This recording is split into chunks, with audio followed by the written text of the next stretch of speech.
야곱이 야복강에 섰을 때 그 하나님의 사람과 이렇게 씨름을 하다가 마지막에 이제 날이 밝을 때가 돼서 하나님의 사자가 그 허벅지 관절이라고 하고, 옛날에는 그 허벅지 관절이라고 이제 성경에는 이제 번역이 돼 있는데 환도뼈라고 하죠. 환도뼈를 쳤습니다. 그리고 거기서 이름이 바뀌죠. 야곱에서 이스라엘로. 제가 야곱이 돼가지고 지금 환도뼈를 못 쓰고 지금 이렇게 환도뼈가 아픕니다. 하나님이 이 100주년을 맞아서 야복강을 건너라는 의미로 제가 이렇게 받아들이고 있는데, 오른발을 이렇게 짚을 수가 없을 정도로 밤새 이렇게 아파서 이 환도뼈가 아픈데, 이 환도뼈가 아픈 거는 야곱이나 아픈 거지 윤 목사는 아플 이유가 없는데 그런 생각을 하고 있습니다. 인생이 건강할 때도 있고 또 울 때도 있습니다. 또 항상 웃을 수만은 없죠. 또 울 때도 있죠. 근데 제일 문제는 뭐냐면, 저는 이런 생각을 해요. 사람이 자기는 항상 웃을 것처럼 사는 사람, 그 사람도 철이 없는 사람이고, 또 항상 자기는 울기만 할 사람이라고 생각하는 사람도 참 한심하게 사는 사람이다, 이렇게 생각을 합니다. 여러분, 웃을 때도 있고 울 때도 있는 게 우리 인생 아니겠습니까? 지난주에 저희들이 마라를 공부를 했는데, 이 마라는 이스라엘 백성들이 목말라서 죽겠다 그렇게 울었고 또 모세를 원망했습니다. 그런데 하나님이 가리키는 나무를 모세가 그 샘에 던지니까 물이 달아졌고 웃으면서 그 물을 마셨습니다. 결국 울면서 원망하는 일만 있을 줄 알았지만 하나님의 지시를 따라 나무를 던졌더니 울면서 원망하는 일이 감사하고 기뻐하는 일로 바뀌게 되었고, 엘림이라고 하는 곳으로 인도함을 받았고, 그 엘림에서 그간 피로를 풀고 다시 한번 휴식을 취하면서 하나님을 찬양하고 큰 기쁨을 맛보았다. 이렇게 제가 지난주에 정리를 했습니다. 그러니까 이스라엘 백성들이 애굽에서 나온 지 한 달 보름 만에 이제 어디에 도착하느냐면 시내반도 서쪽 볼모지인 신광야에 도착을 하게 됩니다. 이 신광야는 여러분 보실 때 시내산이 저 밑에 하얀색으로 그려져 있죠. 시내산이 있는데, 시내산과 마라 사이에 있는 광야, 그게 신광야와 수르광야 두 군데가 있다, 이렇게 보시면 되겠습니다. 근데 그 신광야는 여러분 항상 머릿속에 엘림, 마라와 시내산 사이에 있는 광야다, 이렇게 생각을 하시면 되겠습니다. 지도를 좀 그대로 좀 띄워주시기 바랍니다. 여기서 이스라엘 백성들이 뭐가 떨어졌느냐면 식량이 떨어졌어요. 식량이 떨어졌는데 애굽에서 나온 지 얼마 만에 떨어졌느냐면 한 달 보름 만에 떨어졌어요. 식량이 한 달 보름 만에 거의 장정만 60만 명이 애굽에서 나왔습니다. 그러니까 모든 인원이 다 합치면 한 200만 명 정도 되는데, 그 200만 명 정도 되는 인원이 한 달 반 동안 먹을 음식을 가지고 나왔다가 여기서 음식이 떨어진 거죠. 자, 그래도 이 한 달 반 먹을 음식을 준비했다고 하는 것은 이스라엘 사람들이 양식을 넉넉하게 준비했다는 거죠. 그리고 한 달 반 먹을 음식을 한번 우리가 짊어지고 간다고 생각해 보세요. 보통 양이 많지 않겠죠. 제가 그런 얘기를 드렸는지 모르지만 제가 예전에 목회하던 교회 장로님이 그런 얘기를 하시더라고요. 목사님, 우리가 소보다 많이 먹을까요? 적게 먹을까요? 그렇게 물어보시더라고요. 그래서 왜 많이 먹는 사람은 소처럼 먹는다 뭐 이렇게 하고 그렇게 얘기하는데, 소보다 많이 먹을까요? 적게 먹을까요? 그러셔요. 그래서 저희가 아무래도 소보다 적게 먹죠, 그렇게 말씀을 드렸는데 그 장로님이 아닙니다. 사람이 소보다 많이 먹습니다, 그러시더라고요. 그래서 아니 어째서 그런 근거가 있습니까? 그렇게 여쭸더니, 제가 시골에서 농사 지을 때 새참을 지고 가다가 이제 아침 일찍 모내기를 하면 이제 한 벌써 이제 새참 끝날 시간이죠. 한 10시 반쯤이면 새참을 먹잖아요. 그 새참을 먹을 시간에 새참을 이제 장로님이 이제 가지고 가다가 그 모내기 하는 논두렁이 얼마나 미끄러워요. 거기서 미끄러져서 새참을 다 쏟은 거죠. 그 쏟았는데 보니까 그 쏟은 양이 소 여물보다 많더래요. 그래서 거기서 쏟아진 그 새참을 바라보면서 이거 어떻게 수습을 하지? 이런 생각을 한 게 아니라 장로님이라 역시 생각이 다르셔. 야, 우리가 소보다 많이 먹는구나, 이걸 깨달았다는 거예요. 그래서 제게 그 얘기를 해주시는데, 제가 가끔 우리가 음식을 먹을 때 이렇게 가만히 양을 보면 뭐 이렇게 조금씩 나와 있는 건데, 그게 이렇게 분리가 돼 있어서 조금인 것처럼 보이지만 그걸 한 대 넣어 가지고 먹는 밥에다가 국까지 다 한번 넣어 가지고 이렇게 비벼 보세요. 양푼이 하나 되잖아요. 그게 소 먹는 여물보다 많다는 거예요. 열량도 많고. 그래서 그 장로님의 결론은 사람이 먹는 양이 소보다 많다, 그렇게 얘기를 하셨습니다. 근데 그런 사람이 200만 명이 한 달 반 동안 먹을 음식을 지고 갔으니까 꽤 많았을 거예요. 그런데 그게 이 신광야에 이르러서는 떨어졌다라고 하는 겁니다.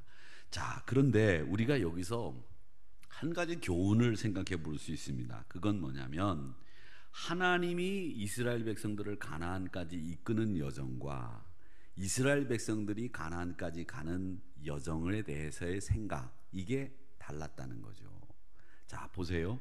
제가 지난 시간에 말씀드리기를 이스라엘 백성들이 저 에돔, 숫곳 저쪽에서 출발을 했다고 말씀드렸죠. 고센 지방에서 출발을 했어요. 거기서 이스라엘, 저 부엘세바가 이스라엘의 제일 남쪽인데, 저기까지 가는 길이 남자들 같으면 일주일이면 가고 여자들도 열흘이면 간다고 말씀을 드렸습니다. 그러니까 이스라엘 백성들이 가나안까지 한두 번 왔다 갔다 했겠어요? 가면서 출발을 하면서, 야, 우리가 천천히 가더라도 보름 내지는 20일이면 충분히 부엘세바에 도착해서 가나안에 들어갈 거다. 그러니까 보름치 식량만 준비해도 되지만 그래도 혹시 모르니까 우리가 한 달 보름치 정도 식량을 준비하자, 이렇게 준비를 했을 거라는 거죠. 왜? 자기들이 가는 길은, 가나안까지 가는 길은 늘 고센에서 비아마리스라고 하는 해변길을 따라 올라가든가 아니면 중앙산지길이라고 하는 왕의 대로길을 통해서 가면 20일이면 아무리 걸어가는 속도가 늦어도 들어갈 수 있기 때문에 이스라엘 백성들은 한 달 정도의 식량만 준비하면 된다고 계산을 한 거예요. 그러니까 한 달 정도의 음식을 준비하면서 그래도 보름치 식량은 들어가서도 우리가 식량을 당장 못 구하니까 보름 정도는 우리가 식량을 더 준비해서 비축해서 가자, 이렇게 생각을 하고 한 달 반 정도의 음식을 준비를 했을 거라는 거죠. 그러니까 이스라엘 백성들의 머릿속에는 가는 여정, 또 도착해서 식량을 얻을 때까지 그 기간까지 포함을 해서 한 달 보름 정도의 음식을 준비를 하면 충분할 거다 라고 생각을 한 거예요. 그런데 하나님이 해변길, 비아마리스라고 하는 저 지중해 길을 가서 가지도 않게 했고, 중앙 산지길로도 가지 않게 하고, 도리어 밑으로 하나님이 그 여정을 틀으신 거예요. 그래서 수르광야에 지나서 엘림을 지나서 신광에 딱 도착하니까 한 달 반째 식량이 떡 떨어진 겁니다. 여러분, 여기서 한번 생각을 해보시기를 바랍니다. 우리 생각이 합리적이고 분명하고 명백하고 이성적으로 계산을 다 해봅니다. 그렇게 계산을 해보는 그 길대로 하나님이 인도하시느냐? 그게 아니라는 거죠. 우리 계산은 한 달 반이면 가나안에 도착해서도 넉넉히 식량을 얻을 때까지 먹을 수 있는 식량이다라고 생각을 하고 준비를 했지만, 하나님은 그 길로 인도하지 않고 우리의 생각과는 전혀 다른 길로 인도하시면서 한 달 반의 식량이 딱 떨어지게 만드신 거예요. 결국 그건 뭐냐 하면 그게 하나님의 방법이고 그게 하나님의 뜻이라는 겁니다. 뻔한 길, 우리가 잘 아는 길이기 때문에 그 길로 갈 거라고 하는 예측도 틀렸죠. 또 그 길로 가면 우리가 이 정도 식량이면 충분하다라고 하는 자기의 생각도 틀렸다는 거죠. 즉 우리의 예측, 이건 우리가 생각할 수 있는 경험, 우리가 생각할 수 있는 지식, 우리가 가질 수 있는 방법, 이런 걸 총동원해서 계산한 수치가 하나님의 방법과는 다르게 되면 전혀 무용지물이 된다는 거예요. 그게 모자름이 없는 식량 준비인데 말이죠. 그러니까 여러분, 우리의 예측보다도 우리 믿음의 사람들의 신앙생활은 제일 중요한 게 뭐냐? 우리가 가지고 있는 지식, 경험, 그리고 우리가 쌓은 노하우를 가지고 예측하는 거, 그게 중요한 게 아니라 우리 신앙생활에서 제일 중요한 건 뭐냐? 하나님의 인도함을 받는 것이 우리 신앙생활에 제일 중요한 거다라고 하는 것을 이 신광야에서 식량이 떨어진 이스라엘을 통해서 배우는 교훈이라는 겁니다. 여러분 꼭 기억하세요. 우리가 신호등 앞에 가보면 교통신호 팻말에 보면 가끔 이런 글이 써져 있죠. 예측 출발 금지, 이런 말이 써 있어요. 이게 뭐냐면 파란불이 다 켜진 다음엔 그 다음에는 이제 좌회전 신호가 떨어지겠지 이렇게 생각을 하고 기다렸는데 좌회전 신호가 안 떨어져. 근데 우리는 좌회전 신호가 떨어질 줄 알고 이제 파란불이 떨어졌으니까 이제 좌회전 신호가 떨어지지, 내가 5분 안에 빨리 가야 되는데 교회도 늦었고 이제 끝나고 늦게 들어가면 목사님한테 혼나고 또 말이지, 목사가 째려보고 그러니까 빨리 가야지 이러고 있다가 파란불이 딱 꺼지고 좌회전 신호가 떨어질 줄 알고 좌회전했는데 빨간불이 계속 켜져 있는 경우가 있어서 사고가 난단 말이죠. 그래서 그런 신호등이 있는 데에는 항상 뭐가 써져 있느냐면 예측 출발 금지라고 하는 글이 써져 있습니다. 저는 이 예측 출발 금지라고 하는 이 교통 표지판이 참 신앙적인 거다 이렇게 생각을 하는 거예요. 왜? 우리는 신앙생활 하면서 우리가 예측하는 것대로 신앙생활 할 때가 참 많아요. 근데 우리 신앙생활은 하나님의 신호등에 따라서 움직여야 되는 거지 우리 나름대로 예측해서 가는 게 아니에요. 그렇기 때문에 여러분, 하나님의 말씀인 신호등이 딱 들어오면 출발해야 되는 거예요. 하나님의 말씀인 신호등이 빨간불이 되면 쓰고 파란불이 되면 가고 좌회전 신호가 들어오면 그때 출발해도 안 늦어요. 그런데 우리는 예측 출발을 한단 말이죠. 예측하면서 신앙생활을 한단 말이죠. 아, 이때쯤 되면 이렇게 되겠지, 이때쯤 되면 이렇게 하면 될 거야, 이렇게 신앙생활을 하다가 낭패를 보는 경우가 많은데, 바로 신광야에서 식량이 딱 떨어진 이스라엘 백성들은 뭘 했느냐? 자기 나름대로 예측을 한 거예요. 야, 해변길로 가면 일주일이면 가고 중앙산지길로 가더라도 열흘이면 가는데 우리가 이 인원이 많으니까 20일이면 가겠지?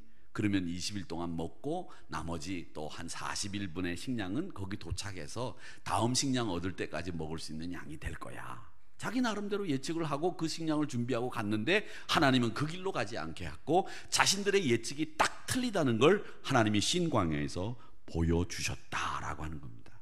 결국 이건 뭐냐면 하나님은 우리가 예측하고 추측하는 일들과는 정반대로 일을 하실 수 있는 분이다 라고 하는 것을 여러분에게 말씀하고 있는 겁니다. 근데 자, 여기서 이제 예측 출발 금지는 이제 없애도 됩니다. 다른 화면으로. 이스라엘 사람들의 고질병이 뭔지 한번 보세요. 16장 3절을 한번 같이 읽어보겠습니다. 16장 3절 앞에 있어요. 자, 여기 떴죠? 같이 읽어보겠습니다. 시작. 이스라엘 자손이 그들에게 이르되 고기 가마 곁에 앉아있던 때와 떡을 배불리 먹던 때와 여호와의 손에 죽었더라면 좋았을 것을 너희가 이 광야로 우리를 인도해내어 이 온 회중이 줄여죽게 하는도다. 아멘. 이스라엘 자손들이 예상했던 그 예측은 빗나갔고 신광야에 이르러서 식량이 떨어지자 이스라엘 백성들이 한 일이 뭐냐? 마라에서 한 일하고 똑같은 짓을 또 반복해서 하는 겁니다. 모세를 원망하고 하나님 앞에 불평을 쏟아내는 일을 했습니다. 여러분, 이 원망하는 일처럼 무서운 일이 없어요. 원망은 뭐냐면 나는 책임 없고 네가 잘못했다라고 하는 게 바로 원망이에요. 특히 믿음의 사람들에게 있어서 이 원망은 정말 해서는 안 되는 일이다라는 것을 꼭 기억하시기 바랍니다. 이건 기억하고 또 기억해도 지나치는 법이 없는 정말 중요한 얘기예요. 왜? 원망했던 이스라엘 백성들은 다 광야에서 죽었습니다. 가나안에 못 들어가요. 원망하면 못 들어가요. 그러니까 남에게 책임을 전가하는 이 원망하는 일만큼은 우리 믿음의 사람들은 하면 안 되는 거예요. 어느 부부가 서로 종교가 달랐습니다. 남편은 절에 다녀요. 부인은 열심히 교회를 다니는데 그 남편을 전도하려고 애를 쓰는데도 이 남편이 교회를 안 와. 그래서 이제 남편에게 전도를 했겠죠. 여보, 교회 갑시다. 교회 갑시다. 근데 남편이 말을 안 듣는 거예요. 그래서 이제 목사님에게 가서 상담을 했습니다. 목사님, 제가 남편을 전도하려고 하는데 남편이 교회를 안 나와요. 근데 이제는 저를 죽이겠다고 합니다. 자다가 저를 죽일 수도 있겠어요. 무서워 죽겠어요. 교회를 계속 다니면 남편이 저를 죽이겠다고 합니다. 어떻게 하면 좋겠어요? 부인이 그냥 막 가슴이 터지는 거죠. 진짜 그런 살해 위협을 주는 남편들도 있으니까 말이죠.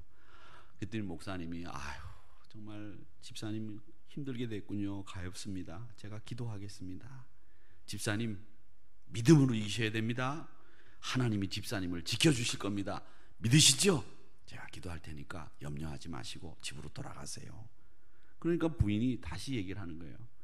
예, 어쨌든 뭐 아직까지는 제가 무사했는데 말끝을 흐리니까 목사님이 채근하니까 아니 또 무슨 말이 있습니까? 무슨 일이 있었어요? 그러니까 여자 집사님이 대답합니다. 그런데 어제 남편이 다른 말을 하는 거예요. 목사님 어떻게 하면 좋겠어요? 뭔데요? 만약에 제가 계속 교회를 다니면 이젠 목사님도 죽이겠대요.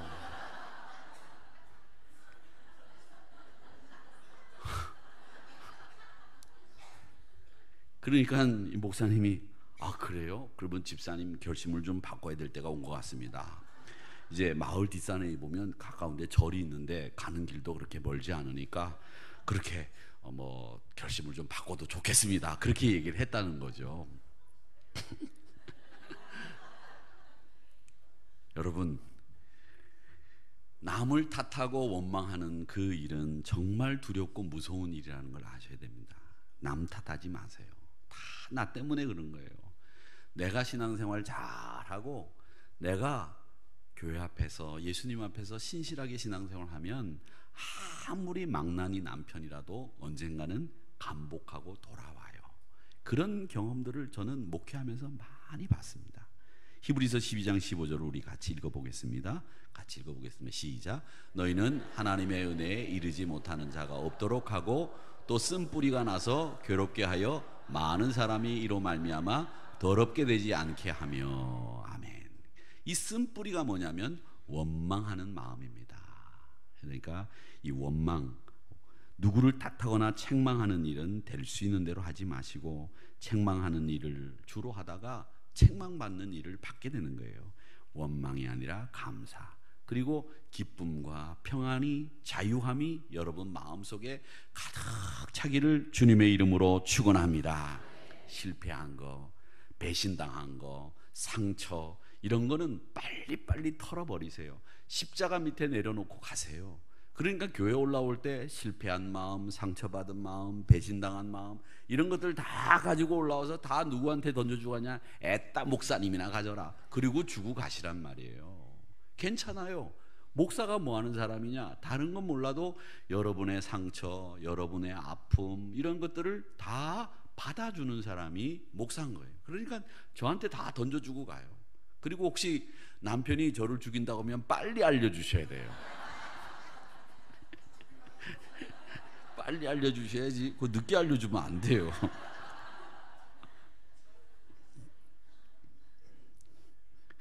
또 이렇게 웃고 나니까 좋네요. 그만 웃으세요. 이제 그리고 난 뒤에 결국 길을 이루시는 분이 하나님이다라고 하는 건데, 여기서 우리가 신광야에서 그 식량이 떨어진 것에 대해서 우리가 하나 더 생각해 봐야 될 것은 하나님이 주시고자 하는 교훈이 또 있어요. 그 교훈이 뭐냐면, 야 이제는 너희들 하나님의 은혜로 사는 사람들이다 라고 하는 교훈을 주시려고 거기서 식량을 떨어뜨린 거예요. 너희들 생각, 너희들 준비 그걸로 살 줄 알았지? 그런데 아니야. 너희들 생각 틀렸지? 너희들 준비한 거 이젠 떨어졌지? 이제는 어떻게 살아야 되는지 배워야 돼. 그게 뭐야? 하나님의 은혜로 사는 거야. 그걸 알아야지.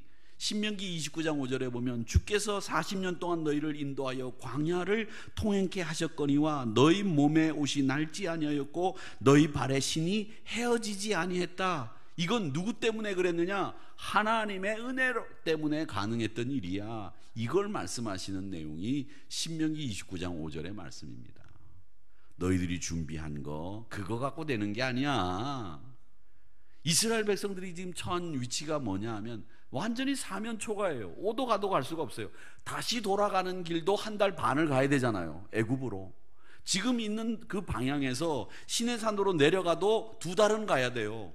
또 다시 가나안으로 가려면 석 달은 가야 되는 이런 상황이에요. 사면초가죠. 사면초가라는 말 여러분 잘 아시죠?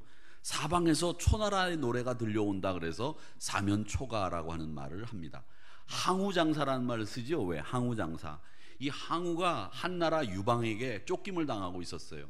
그러니까 중국의 패권을 잡기 위해서 초나라하고 한나라하고 싸움이 붙었는데 이 초나라의 장수가 누구냐면 항우고 한나라의 장수가 유비, 이 친구예요. 유방이라고 불리는 친구. 근데 이 친구에게 쫓김을 받아가지고 항우가 이제는 틀렸다 이렇게 생각을 하고 이제 군사력이 이제 기울어지니까 이제 한나라에게 완전히 중국을 점령당하기 직전에 항우가 우민이라고 하는 여자하고 이렇게 같이 앉아서 식사를 하면서 이제 이렇게 화답하고 노래하면서 이제 야 틀렸다 그러는데 이 한나라 군대가 초나라 노래를 부르는 거예요. 그 들어보니까 한나라 군대가 사방에서 초나라 노래를 불러요. 그러니까 이 초나라 군사가 완전히 사기를 잃어버리죠.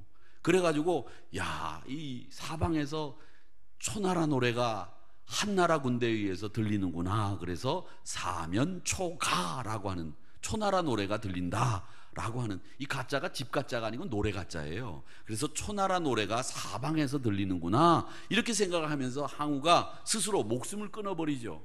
그때 우민하고 이 항우가 이 대담을 벌이는 이야기, 그걸 뭐라고 하느냐면 경극이라고 합니다. 경극에 패왕별희라고 하는 그 영화가 있었죠. 그 패왕별이라고 하는 이 영화의 주제는 뭐냐면 항우가 우민하고 나누는 이야기, 그걸 이 경극에서 하는 걸 영화한 게 패왕별이에요.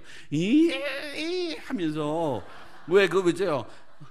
막 흔드는 그 영화 알죠? 그 패왕별이가 그 얘기예요. 그러니까 그냥 가서 이렇게 보지 마시고 아 저게 어느 시대 어느 이야기고 그 이야기에 바로 그거구나 라고 하는 걸 보면 훨씬 재밌겠어요 없겠어요? 재밌지. 그러면 그 영화를 더 몰입할 수 있고 더 깊이 알고 보는 거예요. 그걸 모르고 보는 사람하고 여러분은 질이 다른 거지, 삶의 질이. 패왕별이까지 얘기를 하고 제가 여러분에게 너무 많은 걸 가르쳐 드리려고 하는 것 같아. 우리 교인은 하여튼 한국 최고의 교인들이 되시기를 바랍니다. 그런데 자 이건 넘기세요. 패왕별이. 광야 보세요. 어디를 보더라도 나갈 길이 없어 보이지 않습니까? 그때 우리가 바라볼 곳이 있다는 걸 잊어서는 안 됩니다. 밑으로 내려가도 시내산은 2달 가야 되지, 애굽으로 다시 돌아가려고 해도 1달 반 가야 되지, 가나안으로 가려고 해도 석 달은 걸리지, 여기서 식량은 떨어졌지. 그야말로 사면초가. 보이는 건 이런 것밖에 보이지 않으니까 그야말로 황무지기 때문에 식량 얻는 것은 뭐 고사하고 죽지 않으면 다행이죠. 그때 하나님이 이스라엘 백성들에게 다음 장면을 또 하나 보여주시죠. 어때요? 여기서 먹고 살 수 있을 것 같아요 여러분? 못 살아요. 낮 기온이 어느 정도 올라가느냐? 45도는 보통입니다. 그냥 떼약볕에 내려가 있으면 1시간 동안 서 있으면 죽어요. 이런 곳에 있다고 하는 것 자체가 죽음을 맞고 있다는 얘기예요. 그런데 식량도 떨어졌어, 갈 길은 없어, 사면초가야. 그때 이스라엘 백성들에게 하나님이 주는 메시지가 뭐냐 이거죠. 너 시내산 바라보니? 다시 애굽 돌아갈 생각하니? 가나안까지 갈 여정을 머릿속에 계산하고 있니? 그거 계산하지 말라는 거예요. 뭘 바라보느냐? 하늘을 바라보라는 거예요. 하나님 은혜를 바라보라는 거예요. 위를 바라보라는 거죠. 사방을 바라봐도 초나라 노래밖에 안 들리는데 진짜 너희들이 바라봐야 될 때는 어디냐면 하나님의 은혜를 바라보는 위를 바라봐야 된다는 거예요. 그러니까 여러분, 환경이 어렵고 힘들고 여러분 인생길이 광야길에 있었다고 하면 옆을 보지 마세요. 땅도 보지 마세요. 어딜 보냐? 하늘을 보시라고요. 하늘. 한번 봅시다. 하늘을 봅시다. 시작. 이런 훈련을 자주 해야 돼요. 근데 우리가 이렇게 하늘을 볼 일이 별로 없어서 하늘을 잘 안 봐. 그러다 보니까 하나님의 은혜를 자꾸 잊어버리게 되는 건데, 우리 살아가는 성도 여러분, 하늘을 바라보시기를 축원합니다. 그렇게 되니까 어떻게 되느냐? 출애굽기 16장 4절을 한번 읽어보겠습니다. 시작. 그때 여호와께서 모세에게 이르시되 보라, 내가 너희를 위하여 하늘에서 양식을 비같이 내리니 백성이 나가서 일용할 것을 날마다 거둘 것이라. 이같이 하여 내가 시험하리라. 아멘. 보세요. 어디에서? 3절 보세요. 어디에서 양식을 비같이 내려요? 하늘에서. 그러니까 우리에게서 오는 식량, 우리에게서 오는 은혜는 광야에서 오는 게 아니라니까. 시내 산에서 오는 게 아니에요. 하늘에서 온다는 거죠. 그러니까 하나님이 이스라엘 백성들에게 식량을 떨어지게 함으로 해서 너희들이 이제는 하늘만 바라보고 살아야 한다라고 하는 은혜 의식을 주입하기 위해서 하나님은 이렇게 이스라엘 백성들을 신광야로 이끄셨다는 겁니다. 도저히 상식이나 이성으로는 헤어나올 수 없는 그 길에서 하나님이 일하신다고 하는 것을 보여주는 대목이 바로 신광야에서 이스라엘 백성들이 하늘에서 비같이 내리는 만나라고 하는 양식을 받는 그 은혜를 경험하는 사건이었다라는 겁니다. 야고보서 1장 17절 말씀을 우리 같이 한번 읽어보겠습니다. 시작. 온갖 좋은 은사와 온전한 선물이 다 위로부터 빛들의 아버지께로부터 내려오나니 그는 변함도 없으시고 회전하는 그림자도 없으시느니라. 아멘. 이 말씀이 뭐예요? 빛들의 아버지께로부터, 위로부터, 어디서부터 오는지 그 출처가 분명하게 기록되어 있잖아요. 위로부터, 빛들의 아버지께로부터 오는 게 온갖 좋은 은사와 온전한 선물이라고 하는 것을 말씀하셨는데, 그 하나님이 어떤 때는 좋은 걸 줬다가 어쩔 때는 안 주셨다가 하는 게 아니라는 거예요. 왜? 그는 변함도 없으시고 회전하는 그림자도 없다는 말은 그 자리에 그대로 지키고 계셔서 우리에게 온전한 선물과 각양 좋은 은사를 주시는 분으로 늘 변함없이 계시다는 것을 말씀하시는 내용이 야고보서 1장 17절의 말씀이라는 거예요. 그러니까 우리 하나님이 좋은 분이에요? 나쁜 분이에요? 박수 한번 쳐야지. 야, 하나님이 좋으신 분이에요. 정말 좋은 분이란 말이죠. 그러니까 여러분, 진짜 좋은 건 땅에서 오는 게 아니에요. 하늘에서부터 내려오는 줄 믿습니다. 먹느냐 못 먹느냐가 중요한 게 아니라 그걸 믿느냐 못 믿느냐, 이게 더 중요한 거예요. 그게 바로 시험이고 그것이 우리가 만나는 테스트, 그거예요. 그러니까 여러분 꼭 기억하시고, 이 광야 생활 속에서도 하나님이 위로부터 오는 은혜를 주신다라는 이 믿음을 여러분 잃지 않으셔야 됩니다.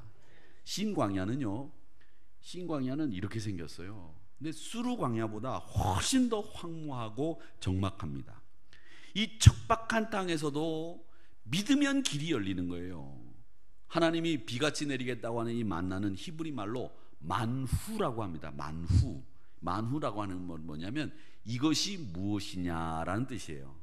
이게 뭐냐, 이게 뭐냐, 이런 뜻이에요. 그래서 이게 만나라고 이렇게 부르게 된 겁니다.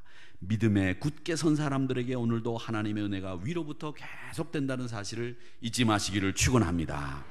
또 여러분, 이 광야라고 하는 곳은 말이죠, 하나님을 만나는 장소예요. 창세기 16장 7절에 보면 하갈이 이스마엘을 낳거든요. 근데 이스마엘을 낳았는데 곧 이어서 100세에 아브라함이 사라에게서 이삭을 낳아요. 근데 이삭이 어리니까, 이스마엘이 형님이다 보니까, 나이가 많으니까 이삭을 가지고 데리고 놀고 좀 장난을 쳤든지 그랬던 모양이죠. 근데 사라 눈에 보니까 아주 이 이스마엘이 자기 아들을 그냥 갖고 놀고 막 이렇게 멸시하고 그러는 것 같으니까 막 승을 내요. 사라도 성질이 보통이 아니거든요. 막 여러분 성격하고 똑같아. 막 성질을 냈어. 그러니까 아브라함이 어떻게? 그래가지고 아브라함이 집안의 평안을 위해서 이제 그 하갈하고 이스마엘을 야 너희들 나가서 살아라. 그래가지고 집이나 얻어주고 나가라 그러면 되는데 그냥 내쫓았어요. 그래가지고 하갈이 이스마엘을 데리고 그냥 사흘길을 막 가다가 광야에 주저앉아가지고 먹을 것도 떨어지고 물도 떨어지고 이제는 갈 길도 없고 아이고 차라리 너하고 죽자 이제 이렇게 얘기를 하고 앉아가지고 하나님 앞에 울부짖는 거예요. 그때 하나님이 찾아오셨어요, 하갈에게. 그래가지고 뭐라고 얘기하셨느냐. 하갈 너 그러지 마라. 하나님이 너를 위로할 것이고 너로 큰 민족을 이루게 할 것이니 다시 돌아가라.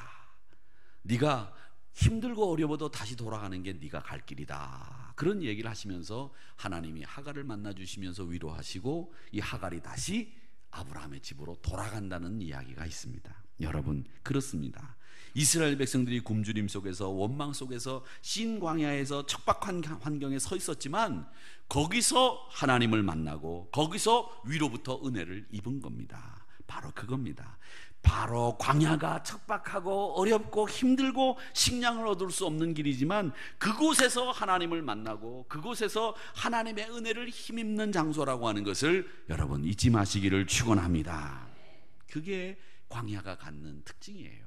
그러니까 광야 속에 여러분이 내버려졌다고 생각하지 마시고 광야에 있다고 생각할 때 아 그렇다, 하나님이 나를 만나 주시겠구나, 하나님이 나를 사랑하신다는 것을 보여주시겠구나, 이걸 기대하면서 광야를 지나가는 저와 여러분이 되시기를 주의 이름으로 축원합니다. 또 하나, 광야는 말이죠, 우리에게 아주 중요한 교훈을 하나 줍니다. 그게 뭐냐면 오늘 보세요. 우리의 필요를 잘 알고 계세요. 이스라엘 백성들이 말이죠, 하나님 앞에 만나를 달라고 기도하지 않았어요. 모세가 그냥 하나님을, 이스라엘 백성들이 원망하는 소리를 듣고 난 뒤에 하나님이 모세를 불러가지고 내가 하늘에서부터 비같이 음식을 주겠다고 말씀하셨지, 뭐 모세가 하나님 우리에게 식량을 주세요 그렇게 기도하는 흔적이 아무데도 없어요. 이건 뭘 얘기하느냐면 하나님이 우리의 필요를 잘 아신다는 거예요. 여러분이 여러분의 필요를 아는 것도 있지만 여러분의 필요를 누가 더 잘 아느냐면 하나님이 더 잘 아신다는 거예요. 그러니까 하나님은 전 두 가지를 우리에 대해서 잘 알고 계시다는 거예요. 하나는 내가 소중하게 생각하는 걸 하나님이 잘 아세요. 그리고 또 하나님은 내가 뭘 필요로 하는지도 잘 알고 계세요. 하나님이 그걸 두 개를 알고 계시기 때문에 하나님이 하늘로부터 비같이 음식을 내려주겠다 약속을 하신 거예요. 우리 필요를 잘 아시는 분, 그래서 우리 하나님이 여호와 이레 하나님이란 거예요. 마태복음 6장 8절의 말씀에 보면 하나님 어떻게 소개하고 계시느냐 한번 읽어보겠습니다. 시작. 그러므로 그들을 본받지 말라. 구하기 전에 너희에게 있어야 할 것을 하나님 너희 아버지께서는 아시느니라. 하나님은 공급하시는 분입니다. 정말 우리에게 필요한 거, 우리가 소중하게 생각하는 거, 그걸 아시는 분이 우리 하나님이라고 하는 거예요. 이스라엘 백성들이 기도해서 하나님이 만나를 준비한 게 아니고 모세가 내려준 것도 아닙니다. 그건 하나님 미리 아시고 준비해 두신 거라는 거죠. 불평하는 소리만 들으시고도 하나님이 만나를 주셨다라고 하는 겁니다. 이렇게 좋은 것을 채워주시는 하나님이라고 하는 것을 아시기를 축원합니다. 그리고 육적인 필요만 하나님이 아시느냐? 아니에요. 우리 영적인 필요도 알고 계세요. 그래서 마태복음 4장 4절에서 우리 주님이 마귀의 괴계를 물리칠 때 뭐라고 얘기했습니까? 사람이 떡으로만 살 것이 아니요 하나님의 입으로부터 나오는 모든 말씀으로 산다라고 말씀하시면서 우리에게 육적인 필요뿐만 아니라 영적인 필요가 있다는 것도 하나님이 아시고 계셨다라고 하는 겁니다. 그러니까 여러분 지금 이 출애굽기 말씀을 통해서 광야는 하나님을 만나는 곳이구나, 또 광야는 척박한 곳이 아니라 하나님이 우리의 필요를 아신다고 하는 메시지를 던져주는 곳이구나, 또 하나님이 광야 속에 섰을 때에 시내산을 바라보거나 애굽으로 돌아갈 생각하는 것보다도 우리가 사방으로 막혀있는 그야말로 초나라 노래밖에 안 들리는 이런 상황 속에서 위를 바라봐야 된다고 하는 하나님의 의식으로 살아야 된다는 메시지를 던져주고 있는 것이 바로 출애굽기 오늘 16장의 말씀의 메시지가 우리에게 주는 교훈이구나, 이렇게 생각하시면서 아무것도 없는 곳에서도 하나님께서 위로부터 주시는 은혜가 있다는 사실을 발견하는 저와 여러분이 되시기를 주님의 이름으로 축원합니다. 아버지